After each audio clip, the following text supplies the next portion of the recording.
Happy Pride, people! If you love comics, gaming, and art, and you're in the New York area this weekend, you must check out the 5th annual Wink Creative Conference, Pride Fest. This Saturday from 10 a.m. to 5 p.m. at Flushing Town Hall in Queens, you'll experience amazing panels, cosplay, and a marketplace full of talented artists. It's free to attend, but VIP guests can snag exclusive swag.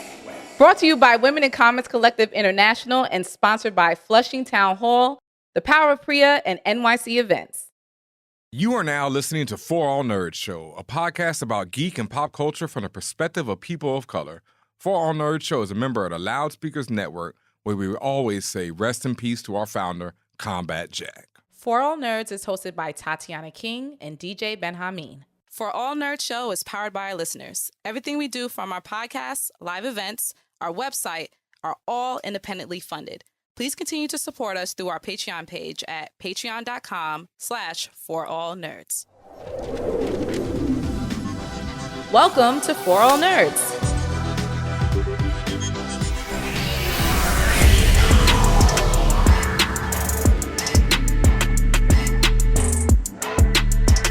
And what's up, y'all? And welcome to another episode of the For All Nerds Show.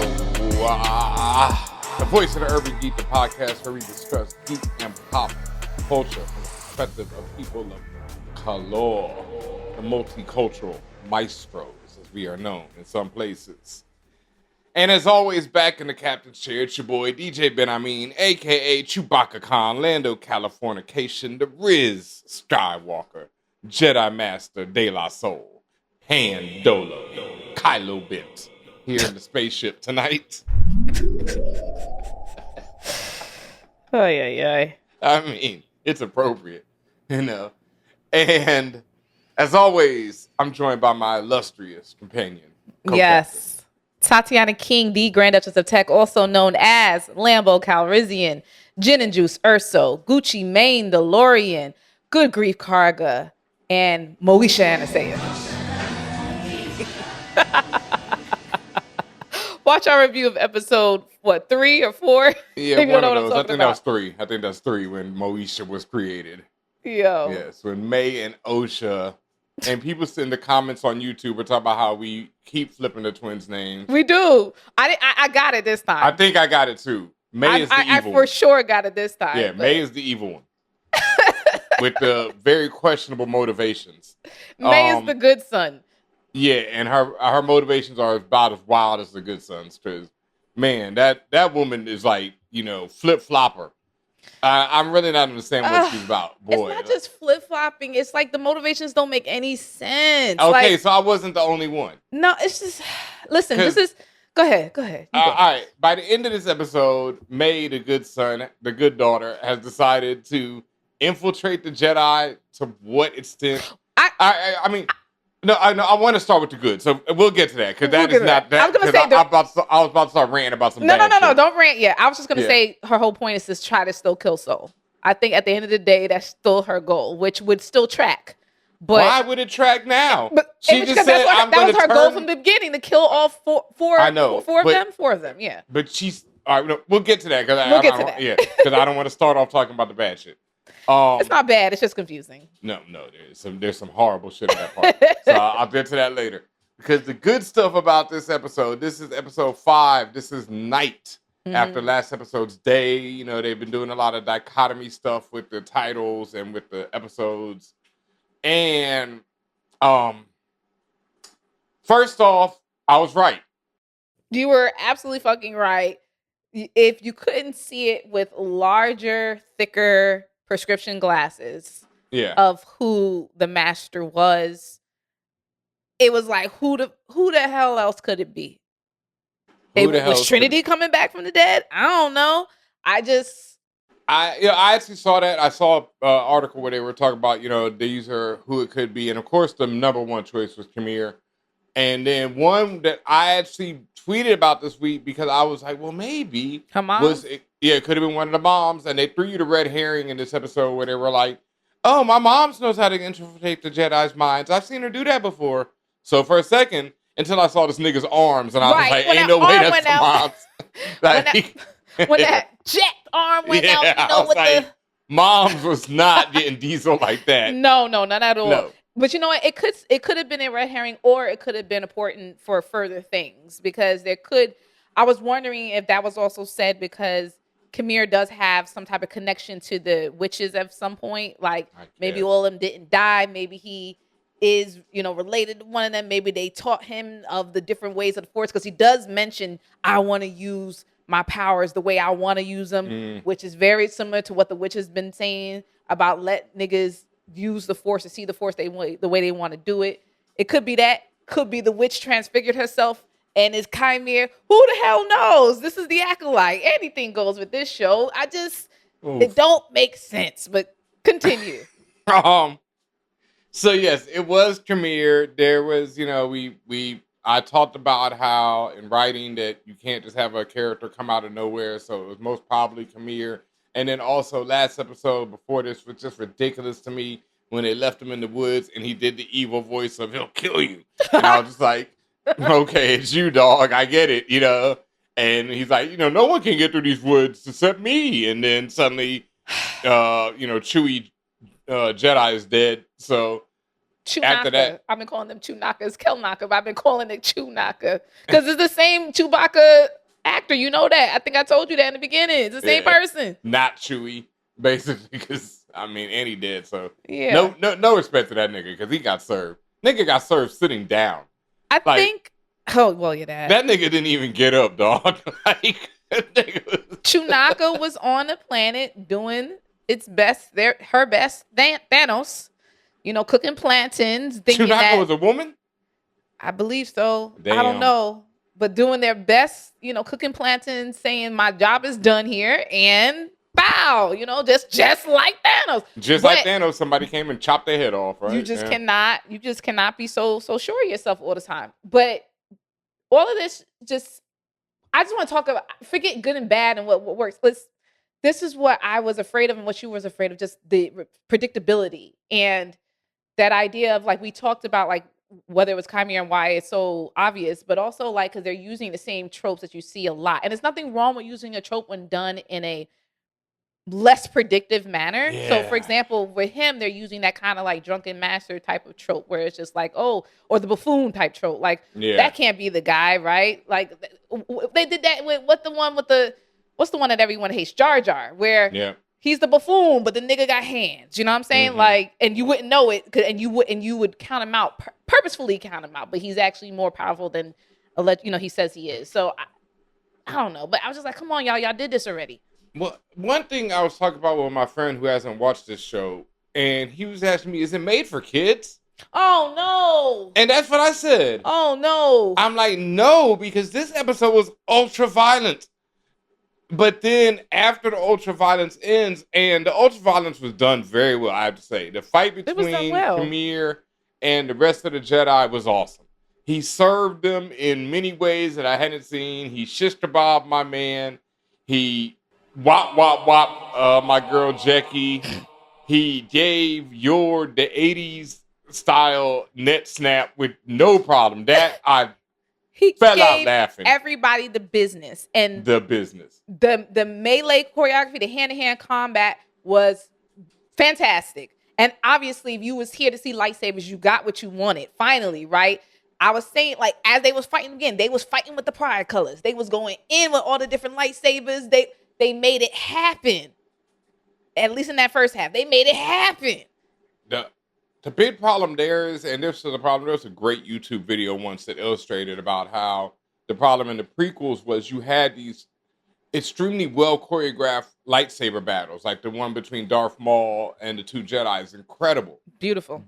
But because you have no real emotional connection to any of the characters in that battle, it doesn't really do much for you. The best part of that battle to me is the moment when the Force shields come down and Qui-Gon is forced to meditate and Darth Maul is forced to seethe with rage because he's pacing.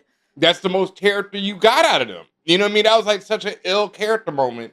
While when you have Obi-Wan meet up with Darth Vader, even though they're, two old men moving like this, you know these two characters and you feel them. And so when Obi-Wan gets cut down, you're like, what the fuck? You know what I mean? So it's just, when Qui-Gon got cut down, I laughed because that nigga boinked him in the head and caught that nigga slipping. Yeah, so. Well, even the fight between Anakin and his master, like, that was great. Yeah, that was a great fight, and I felt something. And I felt something. Like him. You was the chosen one. How you felt could that? You? Yeah, yep. You felt that. I understood. But in this, it's just seeing a bunch of niggas get cut down for, it's like, oh well, red shirts, And other than Jackie, who I felt for Jackie. I didn't feel for Yord. Yord, I laughed. But my thing is, you said it already. Like, they literally threw in a bunch of red shirt Jedi that had no intro before. First of all, I didn't even, like, they just had an away party come down, beam down on the planet, and all of a sudden, okay, now we in a big melee battle with Khmer, Qui-Gon Jinn Jr. I don't know what you want to call him, Khmer, right? Like, it's just, they keep throwing things that don't matter and then expect you to care. Yeah. And then not only are they throwing things that don't matter and things that don't make sense. It's like, well, why would you do that? Like I said, there was a lot of good and bad. For me, as far as the how many episodes we've seen us, 5 episodes, this was second to episode 3. Yeah. But for me, you agree, but it still had a mixed bag. Like, it had some highs and a lot of lows. Yeah. This is my favorite episode besides 3 as well. Mm-hmm. I really like Khmer. That's the one thing. Manny Jacinto, I like him too. Manny is amazing. Great. And, when he does the evil voice, when Osha rolls up, when Mae rolls up and he did the goofy voice to her for a second. Hello. Yeah. And then flip back. After he kills Jackie and he was like, oh, that was its name. That was some whole. Funny. Yeah. I was rolling with Khmer. Feel like actors have lots of fun when they have to play the villain role because they know they can let loose and say shit that wouldn't be not just expected but approved and okayed, like that a quote unquote good character. Like you're looking at Sol, he's not supposed to be the guy that's calling people and kicking them down, even though I was rocking with Mark, okay, as you call him. I was rocking with him. It's a meme. I was rocking with him when he was like losing control a little bit. I said, let the hate flow through you, Sol. Like when he was like, gloves were off and he was really starting to go in on Khmer, I was like, finally, let's go. Let's see some heart. And then the Jedi rules came into play again. And I was just like, nothing. Thanks for nothing. Gracias por nada. Appreciate you. Yeah, to me, I want to see something different. Is that too much? That, like you say, that would have been wild interesting if he cut that nigga's head off right then and there. Like, and if he had just cut off Khmer's head and then the show flips to Sol turning to the dark side or something. Give me something. Give me something. I would have been like, wow, okay, y'all got some balls. And I get it. Someone says, well, no, that's against the character and the tenets of what it means to be a Jedi. So fucking what? Do it. They do something else. And that's the story of many a Jedi. They fall to the dark side. And we really haven't even, we saw that with Anakin. But, like that, so I guess no matter what you do, this is why Andor is so good, y'all. It's like, a lot of these stories have just been done. And then this is being done very goofily. Like we said, like there's a moment in this episode right after Yor gets his net snapped. And here comes Osha, right? Yeah, I got it right that time. Here comes Osha with her stun gun. She catches Mae. And then she looks over to Sol like, look what I did. When there's like 50 million Jedi dead around you. Like, what did you do? Not much, shorty. Like, all these niggas is dead. And then she looks down and sees Jord like, oh yeah, damn, you right. Niggas is dead. It's I don't know. I just take a risk and take a chance. Like this show was sold to me as, and we sold it to everyone else because this is what we were told. Yep. It's this mystery thriller, darkness is spreading type stuff, and a shocking reveal. None of those things happened yet for me. I haven't been shocked. I haven't been thrilled. You understand? I have been, again, just certain things that I guess at the bare minimum, thank you for the fighting. Thank you. Yeah. Y'all did that. And thank you for Jackie Lawn. Rest in peace. Yeah. I mean, I fuck with Jackie, Lyra. But she got served. She got wop, wop, wop, 3-piece. But see, let's talk about getting served. Because this is what, again, picking and choosing when the power levels matter and when they don't. Every franchise has this issue potentially, but it showed deeply in this. I knew Jackie was nice, right? Yes, she's still a Padawan. She's still considered a Padawan. Yeah, she's a Padawan. Or she's a full-fledged Jedi. No, they called her, even though Yondu, I almost called him Yondu. Yord called her a Jedi. He said, remember when Osha wanted to go back? He's like, she a Jedi. She be all right. Nope. But I thought she was just a Padawan. But she was holding her own. She was holding her own against this Dark Master, this Sith Lord Master, because he called himself a Sith, that literally held back 55 ninjas, right? Like, because that's how they try to make it. Yes, when I say 55, I mean the 6 Jedi that were there. Understand? He was shish kebabbing 2 at a time. Easy. He was taking on Sol, and Sol is supposed to be one of the top level masters. He was taking on Sol with one hand because Jackie was coming at his neck with the other. Yep. And though I thought, okay, no, Jackie's nice, but I already knew Jackie was going to catch the bad one. We knew this. I did not expect that. I did. Honestly. You know why? Because that's what they do. This is the only card they got to make you really care. They know people like Jackie. We got to get rid of her. We knew Yord was going. Yeah. We knew Yord was going. You know how also I knew? Camera angles. In the very beginning of the fight, I guess in the first minute of the fight, when Yord first crosses sabers, with with Kamir. I'm so childish. But when they first cross sabers, like, the camera just lingers on the face, like, look at what Yord's doing. Finally stepping up. Yeah, this like fucking cop. He's pulled his lightsaber on everybody. When that happens, the bad one's gonna happen to that character every single time.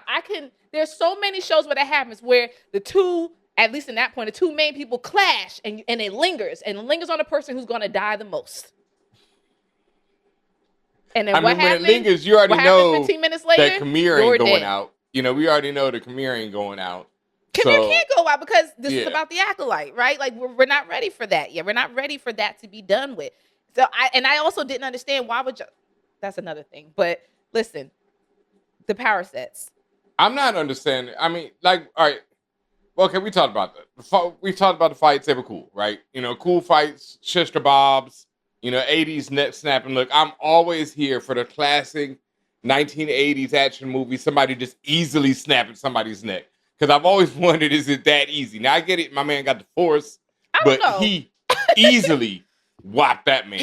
But that wasn't questioning that. That made sense to me. It's just it made sense. It was hilarious. That made sense. Jackie getting got made sense to me. I didn't know she could hold her own like that with him she had a moment. She had that moment. More than one moment. She had more than one moment. She was going after that man. She went after him. Understand? He was having fun. He was having fun, sure. Yeah. But for her to hold her own at least enough time just for Sol, for that to be a struggle for him, didn't make sense to me. Didn't make sense where Mae threw her vibrator at Kamir and they had no effect. But when she did it on Sol, Sol passed out. Maybe because Sol was really tired and fucked up by the end of that fight. But I didn't understand how that happened. Like, it's just plot. Like, it didn't make sense to me. Do you understand what I'm talking about? That blaster? Yeah, no, the blaster. But when she hit Kamir with it, there was no effect. But then she hit. It was a magic heart. Nothing happened. Yeah, not Sol. You said. But Sol. Everyone else passed out. Yeah, I mean, well, this nigga's badass. Like, but Sol's not, and that's the only point I'm making. No, she didn't blast Sol. When did she blast Sol? Mae blast Sol at the very end. She took the fucking blaster from Osha and blast Sol, and Sol passed out. And I just said maybe he was just exhausted from all the fighting. Sol's a sucker. Look, but it didn't make sense to me. Let's keep it a buck. Sol's a sucker. Wow. Sol is like I do not respect Sol at all. Wow. Yeah, Why you don't respect him? Because the nigga's a child snatcher who lied to the child's face about not being a child snatcher. I can never get over that. And then I hate Sol this ain't Sol's fight, but this is just a terrible ass writing when it's like, Mae, I will explain, it's always I will explain. And they never explain. That's like the third time someone says, I'm going to explain. Yes, on this show, and then they get blasted or something and they can't explain. It's like, come on, fam, like, I don't know, man. It was a lot of funny things. I would say the good things, about the fighting and all that stuff, but the funny things that was happening, like let's talk about that. Like let's talk about them sending Pokemon after Khmer, and I'm supposed to believe that these Butterfree is supposed to really hurt this man. Like, that's not scary, y'all. No, they were not scary. Up into space. The goofy way she stuck the thing onto his back, and he can't pull this thing out of his back. This man has force powers. He can't just launch it off his back. Like, why is he even struggling with it? I understand it's a thing in Star Wars to personify robots and make you try to care about them. Yeah, but they're my friends. But y'all can rebuild Pip. It's gonna be okay. Like, it's like a piece of him got. And she was like, I love you. Goodbye, Pip. She said, I love you, Pip. And I don't know if I'm not supposed to laugh. It's just like melodramatics. It's just so. And then they made it and then they killed that whatever melodramatic they had there when Basil runs by and picks up Pip. It was just like, oh, come on, who cares? Like, Basil was the smartest man in all of this, okay? Because the way when Yord and them found them in the beginning and he was hauling ass back to the ship, I fucks with Basil. Because that's what I would do. I'm like, we gotta get the fuck out. Yeah. Niggas is getting murdered. And honestly, Mae was on that tip as well. Because yes, there was 3-4 times where every time she had the chance, Mae turned around, was running out the door. Like, she was getting the hell out of Dodge. Every time. It was like, am I the only one that sees this? Like, she would get strangled, knocked down, smacked up. She would fall, and the minute everyone wasn't paying attention, she would turn around and start running. Every time. How about when Khmer is chasing her and they hit with the Spike Lee run? They put the Spike Lee camera on the master. He's like floating after her. All close up in the camera. You better run, girl. He's like just floating down. This show is so silly. The show is silly, and I can see someone thinking it was for kids because it's silly. Yeah, that's until the ultraviolence. And it's like, guess not. This ain't for kids. Like, but it's so silly. Like, let's talk about Mae, right? Last episode, Mae tells Khmer that I got it right this time. Yeah, Mae tells Khmer that she's gonna go and I'll turn myself in, you know what I mean? And I'll rat it all out, and he's like, no, don't do it. You can't trust the job. It's like, they'll take me back if I just tell them, everything that happens. As soon as Jackie rolls up on her, it's like, you're under arrest. She's like, fuck that, you gotta die? Like, I want to go what did you think was gonna happen? She said, get your fucking hands off me. like, you think they weren't gonna arrest you? You think they were to take you peacefully or something? You killed what you think is gonna happen? Like, you killed niggas. Like, and I love Jackie. Jackie was like, you were under arrest for the murder X and the murder Y. Even after she got knocked up, and she just would not stop her sentence. I was like, dedication. I was like, that's like Khmer said, that's a loyal. That's a pupil. Cop right there. That's a police for you. Right she was the Terminator. Like, she would not stop. And that's why I was just like, stopped. Jackie was on some other stuff because she would not stop. It literally took pop, pop, pop. Yeah. Wop, wop, wop for it to be over. I mean, think about it. Jackie survived what Andorra didn't. So Jackie was, because Jackie survived the battle with Mae when Andorra couldn't even do that shit. But Jackie is a junior Jedi. Like, Padawan. Okay. I mean, look, there's always those great students who are held back by their teachers, and then they died. So, never got to make it. Facts. Yeah. I have some questions like more story questions. We got through that about the motivation of, what the hell is her motivation? Because then, all right, so after, she battled for Jackie or whatever, instead of just getting arrested like she should have, then she goes to her sister, tells her sister, don't love them Jedi. Her sister rightly says, rightly and wrongly says the Jedi were more of a family to me than you ever were. That's fine. How many years did she spend with the Jedi? Like, nigga, you left when you was like 10, 12, And you may be supposed to be, what, 23 now? 20-something now, maybe. But she left the Jedi like 6 years ago. But I thought they said she left like 6 years ago or something like that. So you spent maybe 4 years with them niggas. Nigga, we grew up together, nigga. Like, you let these fucking delirious monks over here warp your mind. But what they want you to believe based on episode 3 is that those girls were constantly fighting. Yes, I get it. Osha was constantly, essentially fighting for her life against Mae because Mae's always just like... one evil monster? I guess. I mean, yeah, this is so, like, wild the way they're doing this show. And, I mean, we thought we were going to have a Moesha moment, but it does not seem like that is going to go down. I think now it's going to end like The Good Son. One of these hoes getting dropped off a bridge. It has to, because I don't know. It's just, it just concerns me that after everything it concerns me on both sides, right? Like, if you're talking about Osha, right? The quote, good one.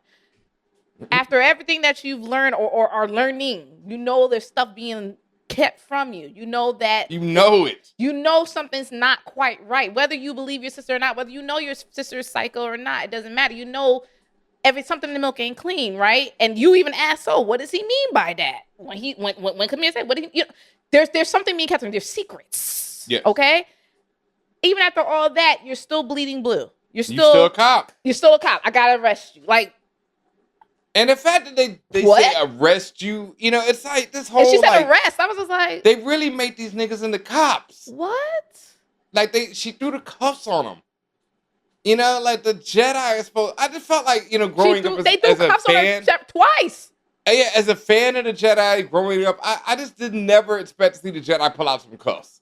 They just weren't them dudes. It's like it's so weird to me how they've been turned into cops. Because they weren't cops. They were knights. They were like honorable and like, they protected people and shit. And it was like, I always assumed there were other people who were cops and the Jedi were like above them and were awesome. No. And again, maybe that's very purposeful. I mean, it is purposeful, right? Like but it's like, is it purposeful in a way that is intriguing? It's purposeful in the way that like how my problems with The Boys and Homelander, where people are like, oh, people didn't realize that they're making fun of you this whole time with the Homelander. And I'm like, no, why would they? Because the Homelander has been portrayed, while not heroic, it's a fine line. Mm-hmm. And it's the same thing with cops. It's like, whenever you have a cop show, it's always a fine line between it not being propaganda because it's cool, to be an asshole cop. Like, and when you see that done, it's like, oh, they're busting up criminals, yeah, of course, use it. I would think maybe we back watch in the Bad day. Boys, and they shoot everyone. Okay. And we're like, yes! Okay. But these niggas ain't arrested one person probably in the movie. People don't look at Bad Boys and think asshole cops. And honestly, I know, and that's the problem. Yeah. Because these movies are informing regular cops. Regular cops see them and be like, well, shoot. We are informed by them. Like Americans shoot first, ask questions later. And so when this show is like, the Jedi are bad, the Jedi are child snatchers, the Jedi are this, but your protagonist is running around espousing their values. I don't know. I need her to get with the program and say fuck the cops. And something got to click. Just even if you're not ready to take shit, even if you meaning Osha is not ready to take that leap. When your sister says the Jedi invaded our home, you can't even like maybe think about that for a second. Moms the died Jedi, when they showed up. The Jedi indeed forget the death, and I said forget the fires, forget the deaths. The Jedi materialized out of nowhere one day in the middle of y'all ascension ceremony. If that's not an invasion, I don't know what it is. The disrespect. A home invasion. Who was on that mountaintop but y'all? That's an invasion. And granted, that takes a level of, well, first calmness and not being in a situation where you just finally caught up with your twin evil sister after all these years. I understand. It still begs, like, could you take a moment to like, okay, what is your problem, sister? Why do you still feel this way after all this time? Maybe let's have a conversation. I understand that's the boring part. Maybe we need to have a conversation because I'm finding out things that are not what they seem. The problem is we're 5 episodes in and we still don't know crucial things about their past. And I'm not even talking about with the fire and all that, which I can be a mystery for a while. The big one that is still bothering me is we do not know why she left the Jedi Order. So why it's like she left the Jedi Order? And so you've had time to think. And like you said, it doesn't matter. Like her character especially is when I get, I can go with Mae being twisted by evil and whatever and further twisted by evil with Chimera around her. But you are sitting out there being a mechanic in space. You ain't got none but fucking time to think. And every time you think about it, you should be like, these niggas showed up during my ceremony. I ain't really give a fuck about the ceremony. But same time, I ain't never seen these niggas before in my life. They show up and my mom's is dead. Like how about this? What were you running from? Because no one leaves the Jedi Order after being Little Mermaid Ariel about it, just to turn around and be a mechanic. And no offense to the mechanics in the galaxy, but you don't go from that profession to that profession for no reason. Like, you are clearly running. Why are you running? But then the moment Sol's like, "Hey, come on this mission. Hey, can I be a cop again?" You know, it's like, what? Like, you're pressed. Your motivation makes no sense. Like, she brightened up, and just like this episode, she brightened up when she like, look, Sol, I shot somebody. She really thought she was a cop when Sol said, "Take the civilian to the ship," and she stood there with her little pop gun. Yo, damn, this show is such propaganda. She stood there with her little pop gun, and then Sol looked at her like, "You nigga, I'm talking about you, civilian." You're not a cop. You're a civilian. Like, the terms they're using, God damn, this is hurting me right now. Like, the showrunner, like, you are really out here being a propaganda specialist. That's what I'm saying. This has to be, it's purposeful, but it's like you purposefully trying to make me mad. No, but it's like I keep saying, and this is something we talk about a lot on Castle Black, and I talk about a lot, just in general. It's like, because of the way we're trained to accept media in this country, because this is the one I grew up in, I don't know how it is in the world, we look at things when a protagonist, automatically we assume them to be the hero of the story. And so that can be detrimental when we're looking at something like Game of Thrones, House of Dragon, when pretty much everybody's wilding out. And it can be also super detrimental when you have a show that is saying, hey, cops are bad, the Jedi might be cops, but my protagonist wants to be a cop. It's like, it's not making sense. It's like it asks the right question or posits the right question, and it breadcrumbs you into asking the right questions about who has episode 3. Once again, that's why I said this is the best episode of the series. Mm-hmm. Episode 3 is, why do the Jedi get to determine who gets to wield the power? Why is their law and their ways the way of the universe? Why are they positioned to have the authority and all this other stuff? You could just say because they got power. Okay, so what? So you're basically saying if you got all the guns, then you got the power. Okay, is that saying much? Like, what exactly that saying? Besides saying that they're cops, right? There is a similar question that was raised when, at least for me, when Chimera said, "I don't make the rules, the Jedi do." Mm-hmm. And but then, he makes no sense, right? Mm-hmm. Like, what's the name? Ask him, why reveal yourself? Oh, I wore a mask. No, nigga. He was being the asshole. He was being funny. I know that, but you had no reason to reveal yourself in the first place. That's my point. Like, you had no reason to send her on a mission to kill 4 Jedi. What? I wanted to know, why does he want an acolyte? Like, why does he want a pupil? Yeah. When we talk about big questions of the series. Why did Osha leave the Jedi? Why does Chimera want a pupil? Why does the Sith, like we as viewers, if you know the history of this, why do the Sith only operate by the rule of 2? Like, I thought that this was explaining why they did. Nope, no explanation. You just have to assume that you know this. And then the other side, this is the really big one. And I know Guru Young, shout out to my brother Young Guru. I know you're going to call me last week ranting about the show and not in a good way. And I know you should do it this week too, because this is when they really kind of wild out for me, where I'm waiting to see the end, but it really they made a very questionable choice in this episode to me. When my man says I'm a Sith, right? He says, I am what your kind would call a Sith. Oh, yep. Okay. The point being is, in the Phantom Menace, the Sith are thought to have never been seen for thousands of years. So what the fuck, nigga? Y'all don't remember this nigga? No, and what makes it even worse, one of the niggas on the Jedi Council in the Phantom Menace is in this show. He's alive during this time and lives to the Phantom Menace. His dumb ass should have been like, yo, we just dealt with Sith a little while ago. Unless somehow, no, but he can't get in and kill this nigga because this nigga's already alive in the Phantom Menace. So unless he kills everyone, including Sol, but Sol's about to get back and tell the rest of the council. He is about to tell him. Yeah, there's no way for this. He's going to be on the radio on the ship. He's going to be on the Summer Jam stream tomorrow. Yeah, no, right now, in between episodes, he's calling these niggas up like, yo, all these niggas got killed by Sith. So it's like, it really invalidates the Phantom Menace in a weird way. I'm sure Reddit and everything's going crazy right now over it. It's timing? A weird point. It's a weird, pointless way to me so far. Yes. Now, what were you saying? Is it timing?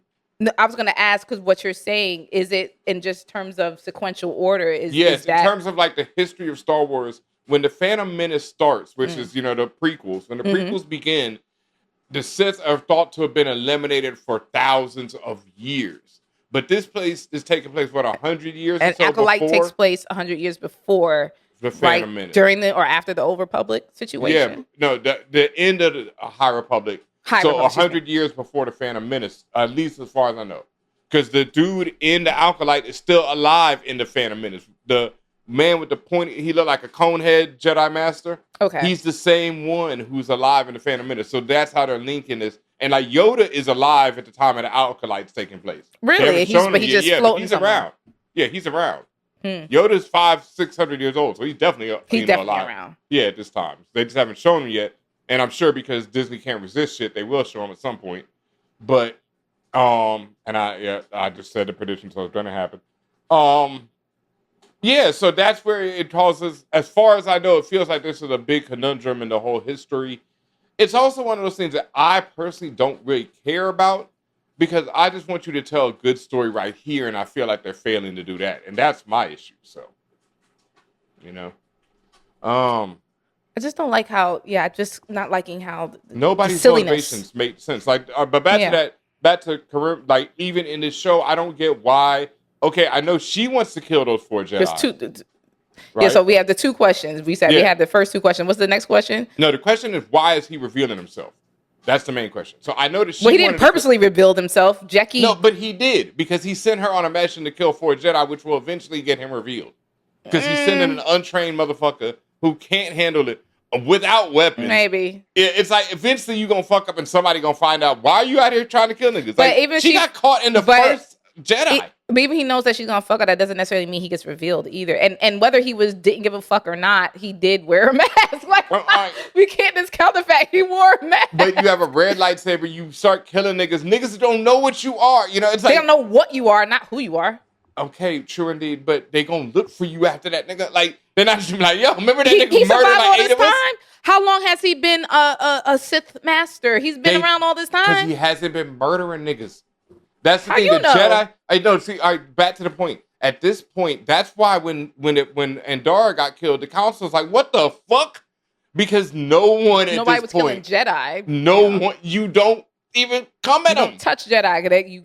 Because the Sith have been gone forever. So now, like, that's what I'm saying. It's like, why would he reveal himself? Because for what? So when you say reveal, you're not mean literal reveal. You're saying, I just mean, why would you start this shorty on the mission to kill these niggas? This knowing the problems is going to create? And maybe that's going to get answered soon. Maybe there's a higher power. Remember, they keep saying there's something greater at work. That's what Gamora Jedi said in the earlier episode. He's the greater at work. Like, that's what people are trying to. Like, I saw so many above him. I saw it's so above many. Him. No, see, that's what I'm saying. I saw so many theories in the comments. Shout out to our YouTube followers who are, giving us all the comments and stuff. And one of them was that he was an Acolyte as well, and he was just trying to throw Mae off the trail. And I'm like, no, that's not how this works. It's a rule of 2, fam. Like, there's only 2. There's never 2 Acolytes. There's only 1. Because these niggas are supposed to be so evil that they can't collaborate. They're like white people at work. Oh. 2 negative charges, right? Like, just, can't ever collaborate. But, so that's why there's only 2, and that's why I told people from the beginning that he was not another Acolyte, that he was the master, and that's why I was honestly super disappointed when that mask came off. I was like, damn it. He looked cute. I would just say that. Manny looked good. You know me, I got my bisexual lighting going on the background. My man looked great. The arms had me doing push-ups in the morning. Damn, I get my You know what I shit mean? together. I'm like, fuck this nigga and these Hollywood trainers. This nigga out here looking swole. Yeah. My man Jake Bortles out here looking D's. So, yeah, he looked great, but I was still just like, damn it, come on, man. Mess my head up. Made me think, and then have the next 3 episodes be like, you missed all of this. But that was the other thing. That's the problem with mysteries now, is the internet doesn't miss anything. Nope. So that's the problem. You have to have an incredible mystery for it to work, or don't rely so much on the mystery. Like, one of my favorite books is Wicked and Divine by Karen Gillan, comic books. And it starts off with a murder mystery.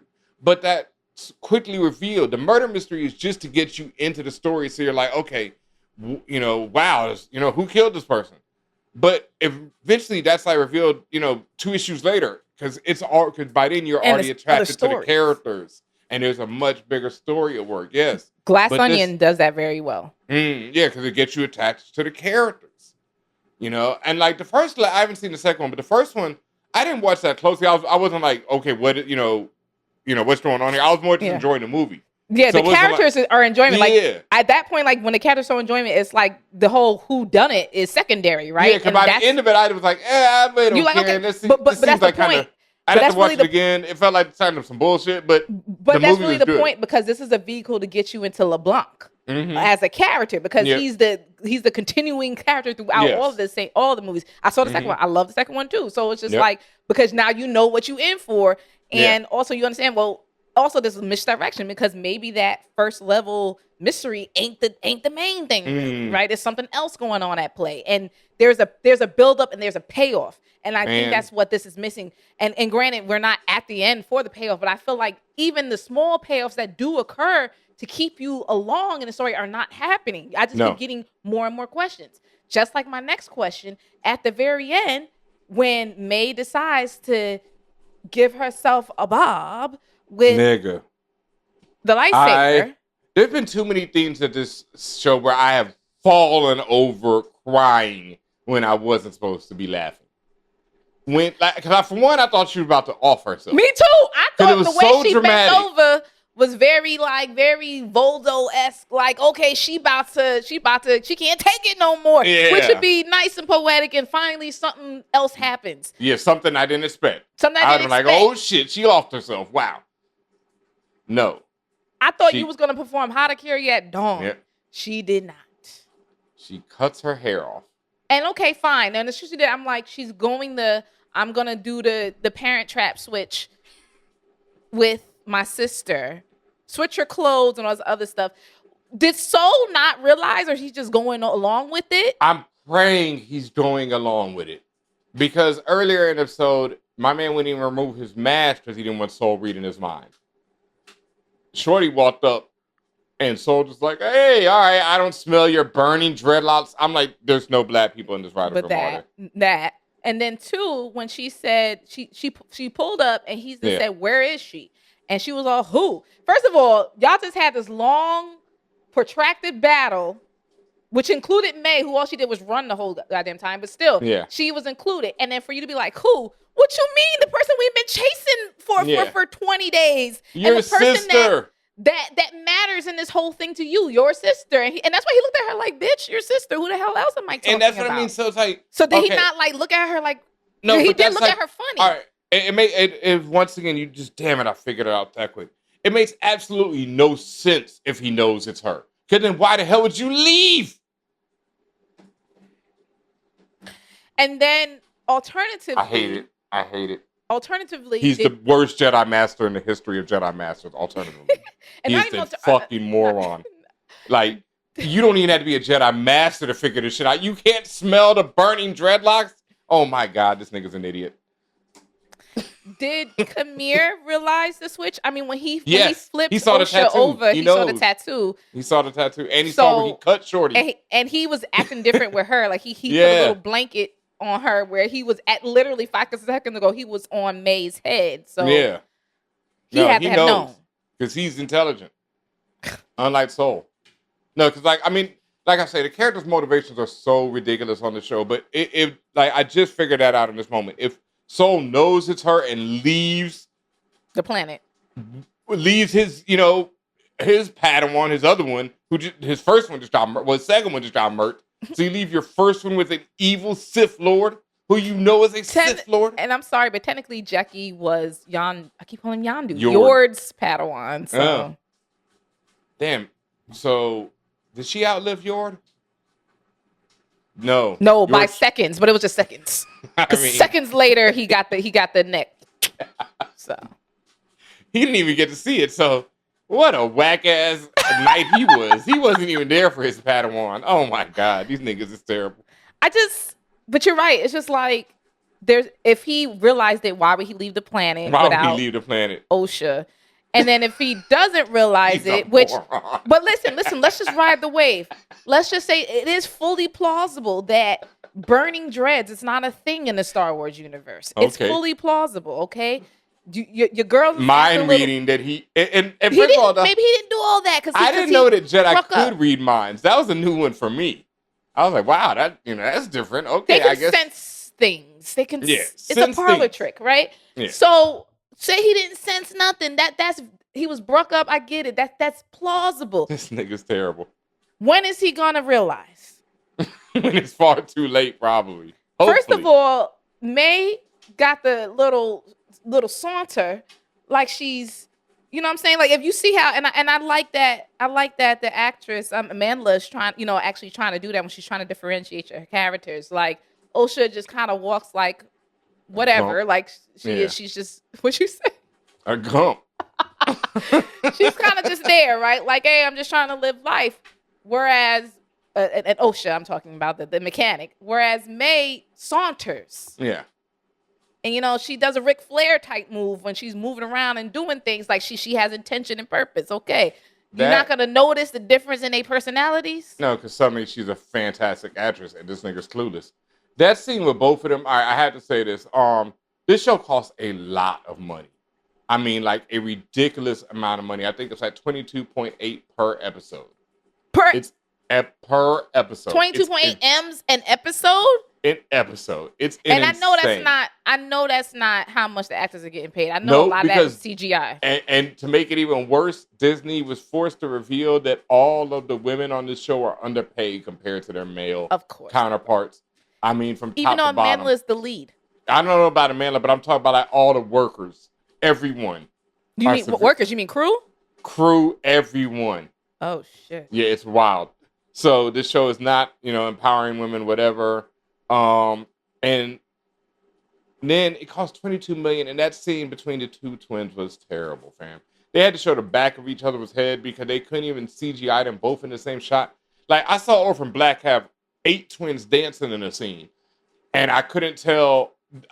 Watching Orphan Black, I constantly forgot that it was one actress playing all these women. That's how incredible she is. I never feel that with Amanda. I'm sorry. You mentioned the twin scene, the hugging scene. Is it bad that I firmly believe that one tear Osha had was CGI'd? It was. You don't even got to. And it was like when even when she like in that same scene when the lightsaber flies into her hand, it looks so cheesy. Mm-hmm. Like I've literally seen so many student and fan Jedi films that look way better than this. It's like there's moments like we said, that fight scene that looked pretty good, but then that scene when she like it was like arm extend, lightsaber fly in the hand. It was so bad, like. And then that scene when they're talking, the backgrounds, everything. I'm just like, I can't believe how much it is. And somebody was making a comparison to Godzilla -1 and Hideo Kojima. Hideo Kojima. From Metal Gear and all that stuff. Yeah. He was talking about why Godzilla succeeded is like, one, the VFX department was like 10 people. And he's like, all these people were, on it because they know it's only 10 of them. They're doing their best to make the greatest thing ever. While with these Hollywood productions, you got 150 people. It's outsourced to different companies around the world, and they don't give a shit. You know what I mean? Because they're getting the lowest cut. That's another problem with Hollywood. They constantly go to the lowest bidder for their CGI stuff. They overwork them to death until these companies fold and another one comes up. And so it's just like, why would they care? And it shows in this, and that's a problem. Like if you spent less money, hired people who really gave a damn about it, really focused on story first over spending all this on CGI background that then look like shit anyway, you might have something. Andor is still there, y'all. 2025 next season. It's just like the bear, you know. You got to wait for greatness. I feel it. Like, hey. I'm done. Episodes I have again? nothing 8 more to episodes? say. There's only 3 more left. Right, Struggling to the end. But I like watch it. The next episode actually better. And I'm just like, here we go again. I know. It's just this up and down with the show, and this is that's a problem. I might be done reviewing Disney Star Wars after this until Andor comes out. Yeah, like I don't know what else they have coming down the pike. I'll have to wait and see. But this one really hurt me because like I was really hyped for the Acolyte. Like I was waiting for this shit for at least a year. I mean, when they first announced the name, I was like, ooh, and they were like Sith, you know, in the time of the High Republic. I'm like, ooh, yes. And then it was this. This was like Ahsoka hurt my soul in terms of disappointment. This is right next to it. This doesn't hurt my soul because I loved Ahsoka as a character and I thought the show was just bad. And this is just bad, and I don't give a damn about any of these people. So it's just like, why am I doing this? It's just that's how I feel right now. I don't know. They realize how silly everything's coming off. I don't know. I don't think that's. I think that's what's missing. It can't have been their intention. It's just too much level. There's too much dramatics, melodramatics, and things that don't make sense, and not in a mystery. You'll find out later, connect the dots type of way. In a that's like A + 2 = cow type of not making sense. The motivations are all over the place. Any predictions for these last 3 episodes? I know one of the episodes is directed by the person who did episode 3, so there's hope for that one. I think that's 7. If you follow Osha, you are following her into oblivion. Rest in peace, Yord. For sure. There's going to be some more Sol's going to die. Sol has to die. He has to. He's an idiot. He has to. It's too many close calls and it's too many chances.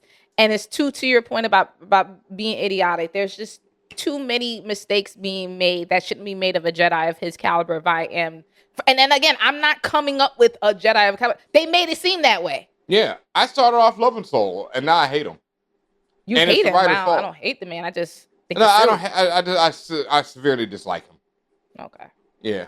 Jackie was my saving grace, and then you see what happened there. Murdered. Yeah, for real. I love me some Jackie, and now she's gone. We gotta find out. They're gonna find. He's got to tell the truth. Sol's gonna have to tell the truth. And again, seppuku at dawn, or he's gonna get pushed off a cliff somewhere. I think that whole good son ending is gonna have to happen with the twins at some point because let's face it, Mae is one-track minded. She ain't gonna make it. Like that's always what gets them at the end.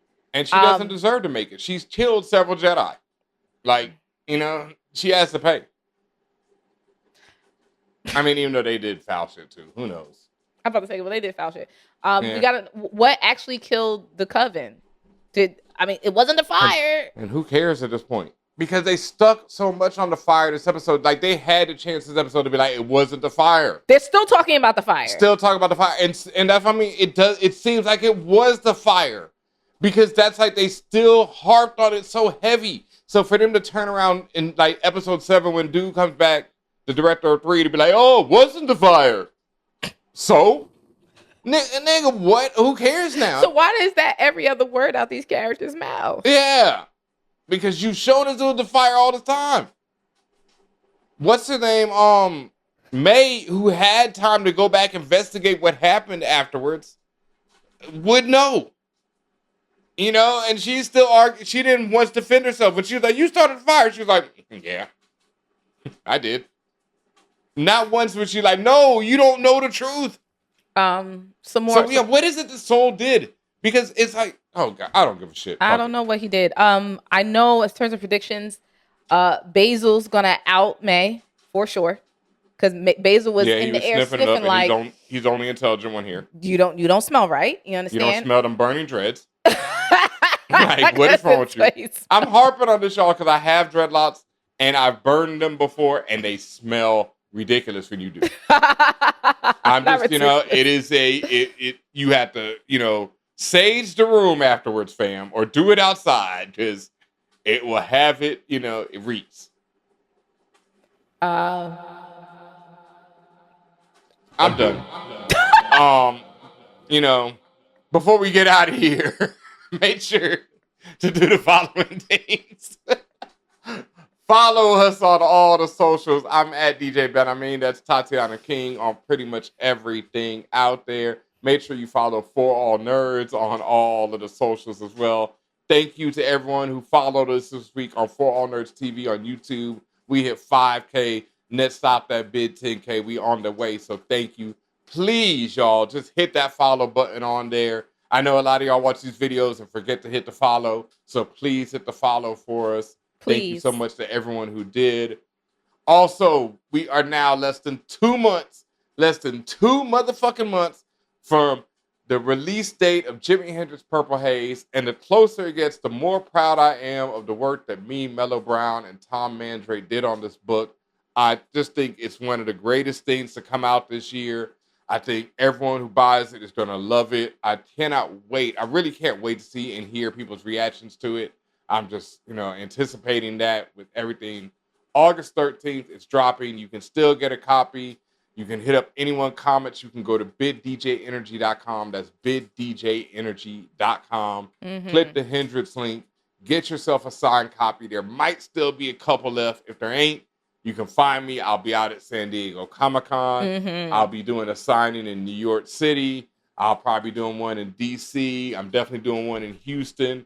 Anyone out there, if you've got a comic shop or if you know somewhere I can do an event or anything like that, hit me up at DJ Benhameen and I'll see what can be done, because after August through, I'm planning now, but August, September, and October, and maybe some of November, I'm pretty much everywhere I can be doing things for this, and then next year as well. So, Yes. And thank you to the fam, because we have now reached 5K subscribers on YouTube for All Nerds TV. Thank you so much. As Ben said earlier, please make sure you are subscribing, following us, liking, watching, sharing. All those buttons you see under the videos and on the podcast, press all of them, okay? Just something good's going to happen, okay? Do that. Please tell your friends, your family, your coworkers, your colleagues, the one that you fuck with anyway. Please let them know how you feel. And also, respectfully, please leave your comments in, whether you're watching this live or you're watching this after the fact. Please leave your comments, because we do want to hear from you. We do want to interact, and also speak to some of the things you're saying. Whether you agree or disagree with us, that's fine. Just keep it cute is all I ask. Benhameen, you already said how to follow us. Tatiana King, DJ Benhameen. Make sure to go to ForAllNerds.com to support this Black-owned, independently funded media venture. I have another name for it every day. That's where you can get our cool tees, our merch, exclusive to For All Nerds. Please, salutes, appreciate you, appreciate everyone who's already purchased shirts. Make sure you're also going to our Patreon, patreon.com/ForAllNerds, so where you can also help the cause, push us forward, appreciate that. And really, it's everything y'all do already with us when it comes to just the support and telling us that we're doing good, or y'all mess with us. Whether you agree or disagree with us, it's the fact that you're here listening. Appreciate your time and appreciate you. Word up. Thank you very much. We'll be back next week, unfortunately, to talk more about the Acolyte. Yo, we got 3 more weeks of this, bruh. Oh my God. Fan Bros. Hey y'all, thank you for watching this For All Nerds video, whatever video it was that you just watched. Make sure you hit these buttons below. Press all those buttons, that like, that subscribe, whatever you see right below these fingertips right here. Just hit them.